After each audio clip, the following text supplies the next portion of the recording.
All right, there we go. I combed my hair, but I didn't do it right. What I want to talk about now is worrying about what people think. When you're, you know, you know, I'm 50. I'll be 58 years old this year, and for most of my life, to my detriment, I was the type of person that would, okay, I don't like doing this, so I'd go ask people w- I don't like this, man. I think I want to get out of this job or I want to get out of this, what relationship or whatever. Well, you should just stay there and you should just stay with that person or you just continue to do what you're doing. Okay. And I understand that if you're in a situation where, say, you got some severe substance abuse that's causing problems, okay. But most times people in that situation ain't going to go around going, you think I ought to quit drinking? People would probably go, yeah, you need to quit that. Now, that's a positive. But most times when you ask people, you're not asking the right people. You're asking your parents, you're asking your friends, maybe your fellow employees. And what are they going to say? Well, they're going to tell you to stay right where you are because that's where they are. All right. Now, if you decide, the heck with that, okay, I'm going to start working on myself. I'm going to start getting fit. I'm going to maybe build a side hustle. I'm going to work on my appearance. Of course, when you're getting fit, you work on your appearance. I'm going to keep myself in better shape and look better and all that. That's in some ways, times people will say, hey, man, you lost weight. You look pretty good. Okay. But in most situations, people are gonna kind of look at you like, well, you know, I want to build a side hustle. Well, that ain't gonna work. Why you want to do that? That all that stuff is a scam. You know, y- you know, and what you need to actually hear coming out of their mouth is, I can't do that. I don't want to do that. I'm afraid of doing that. I don't have any skills, so I'm never going to do that. I want to tell myself over and over again, this is a scam. That way I justify my position in life and I don't need to move from it because that could be uncomfortable. And, if you do succeed, these people will also become spiteful. Not all of them. There's some that might go, that's good. I hope it works for you and they mean it. But then you got those other people that are like, spiteful. Well, that guy, talking behind your back. Yeah, I guess he thinks he's something now that he's making more money and blah, blah, blah, or whatever. And you just have to not give a damn about what people think. Like I said, I grew up and I was conditioned to feel obligated to do what my parents want, my grandpa. This house is a money pit, okay? I was obligated. The way I was raised, I felt obligated when my grandpa said, I want you to have this place. I did have a good idea of, at the time, I was living in an apartment in up here in Lebanon, Pennsylvania, in the town, and I was thinking, what would be good? If, okay, I go from this apartment to maybe a small house here in town, do a little bit of fixing up, and then sell it and go into something bigger and do that, sell that. Okay, fix it up a little bit and all that. But I never went with that. I should have. Okay, and people go, well, maybe that wouldn't have worked. Who cares about maybe? I heard that, well, maybe that wouldn't have worked, and it's good that this happened. It's like, are you kidding me? You don't know. I don't know. But that's what my plan was. But because of my conditioning, I felt obligated to follow their dream for me. And didn't really work out that good. You know, you may not like your job, so you say to an employee, fellow employee, I don't like this job, man. And that employee needs you there because you're making his job easier. So what's he going to say? Well, you stay here, just stay here. And then you're like, oh, okay, I'll stay here because you're making his job easier. So if you're in that situation, what you should do is you should realize that and go, well, now I really need to get out of here. That way, and not in a evil way, not in a, yeah, I'm going to screw you, pal, but just because of that attitude, I need you here because you're making my job easier. All right, lazy. Let's see how you like this. So, yeah, you worry about what people think. I mean, feeling obligated to people just because they can, you know, crybaby, you know, well, I don't know why you don't want to do this, you know, right. I mean, I don't want to do it because there's something better in life. It's like I said, why are we here? Some people will come out and go, well, there's a prison planet. Okay.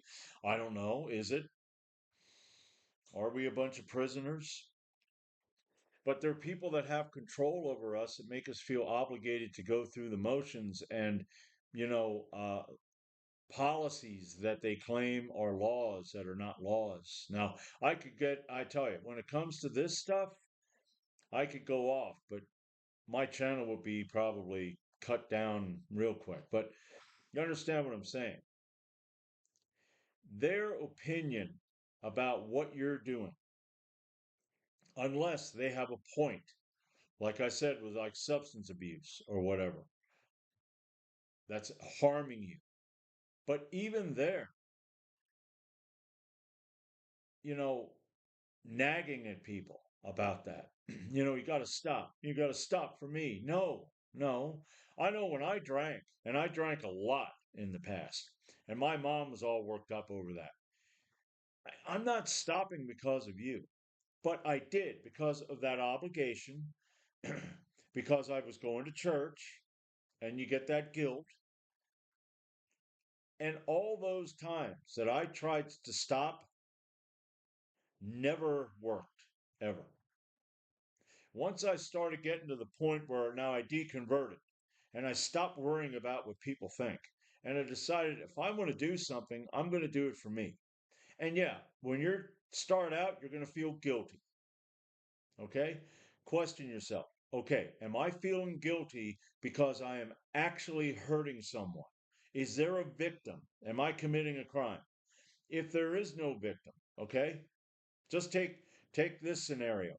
You are an alcoholic and you're just going down maybe to your family and screwing things around. Now there's a victim.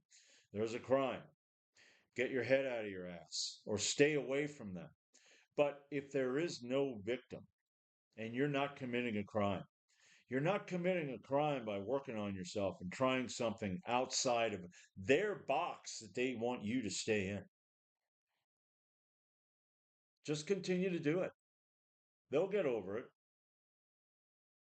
You know, I mean, well, there are some people that don't get over it, but there are people that will go, okay, well, it looked like it worked. Okay, that's great. It's like during 2020, during the whole pandemic, I didn't walk around wearing a mask. And all the people that did that got mad at me, it's kind of like, hey, everybody, I'm free. Yeah, we know. And we don't like you, you know. And yeah, that was the beginning of me trying to go against stuff. I started around 2019. So that hit, and that actually worked great because that was a kind of I have to figure out where to go and you know the store I went to, I couldn't go to Walmart because they wouldn't allow me in without a mask. But I went to a store in my area, right about 5 minutes away, that is owned by Mennonites. Now they're more lenient because some of them don't do it either. But so it's kind of like I figured out how to do it. And then in other places, if I was say forced to do it, I'd make them work at it. It'd be up and down, up and down, up and down. And all they do is go, you got to put it up. Okay, boom. Now put it down. You got to put it up. And they just kept saying that. And I'm sitting there going, it just doesn't they don't get it. But that worked great because that was good. That was a, that was something that was kind of, you could say, a big step in 2020 when I just started in 2019. Now, I did do stuff before that to where, uh, let's see,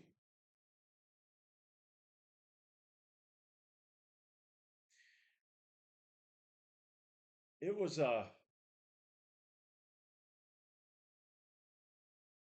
man, I forget something happened, and I think my mom and dad, my mom had been sick, and I came down, and my mom was good at making me feel obligated and guilty and all that. And I came down to the house. Was taking my dad to church. I was still going to church at that time, and my mom was talking about my temper. Okay, now my mom and dad never realized that my temper came from just being held down by them most of the time in my life, where didn't was not allowed to have friends at all. The whole time that I lived at home, I didn't have friends. And even when I did get to an age where I had a car, uh, I wasn't allowed to stay out late at all. 10 o'clock was it. I had to be home by 10. So, and if I wasn't, then my dad was waiting for me. Yeah. So but I came down it was in April, and I came down that day and to take my dad to church. And my mom had a note. And like I said, I forget what happened before that, but the note was something like, because I'm taking testosterone supplements. Now, if anybody watching this video knows anything about Tribulus or Tomcat Alley or even Fidocio agrestis is one, these natural supplements barely, if they do anything, they don't do anything. Now, I did some research and I thought, okay, it seems like they do it, so I was taking it. But she was telling me how I ought to stop taking that because of my temper. And then at the end of the letter, she told me, after you're done reading this letter, give me a hug. And that was like the first time that I ever spoke up, to my mom. I just folded the letter. I put it back down. It was on the TV was next to me. I put it back down the TV and I said, I'm not going to stop taking the testosterone supplements. And I said, you're not getting a hug. And from that point on, it was a little different between me and my mom. Now we always got along, you could say, but from that point on, I would just speak up. I just tell her how I feel. And, you don't have to be nasty about that either. You can just say no. And if they keep talking, say, well, I said no, and I'm not going to do it. Even, I guess, if you're in a family where they decide to smack the crap out of you because you didn't do it, just get up and brush yourself off and say, no, and now I'm leaving and I'm not coming back. But I think in most families, no is sufficient until they finally realize no means no. But yeah, don't feel obligated. Okay, just do work on you, and you got to be selfish to a point. Okay, so that's all I got, except my call to action, like I always have. If you're interested in a free course that teaches you affiliate marketing and you can set up a system that has 14 different income streams, then click on the link in the description and I will see you tomorrow.